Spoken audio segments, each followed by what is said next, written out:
கோயில் நகரமான மதுரையில் 4 மாதங்களில் மட்டும் 12 கொலைகள் அடுத்தடுத்து அரங்கேறி பொதுமக்களை அதிர்ச்சியில் உறைய வைத்துள்ளது.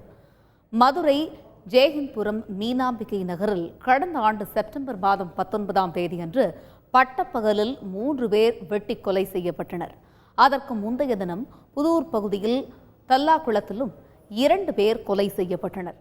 இந்த நிலையில் செப்டம்பர் 22ஆம் தேதி வெளிச்சினத்தம் பகுதியில் பரசுராம்பட்டியைச் சேர்ந்த ரியல் எஸ்டேட் புரோக்கர் சிவா கொலை செய்யப்பட்டார். செப்டம்பர் மாதத்தில் மட்டும் 5 நாட்களில் அடுத்தடுத்து 6 கொலைகள் அரங்கேறி மதுரை மக்களிடையே அதிர்ச்சியை ஏற்படுத்தியது. இந்த நிலையில் நேற்று இரவு திருமங்கலத்தில் குடும்பத் தகராறு காரணமாக ஒரே குடும்பத்தைச் சேர்ந்த 5 பேர் கொலை செய்யப்பட்டனர். அந்த அதிர்ச்சியில் இருந்து மீள்வதற்குள் இன்று காலை ஐயர் பங்களா பகுதியைச் சேர்ந்த மூதாட்டி கஸ்தூரி நடைபயிற்சிக்கு சென்றபோது மர்ம நபர்களால் வெட்டி கொலை செய்யப்பட்டுள்ளார்.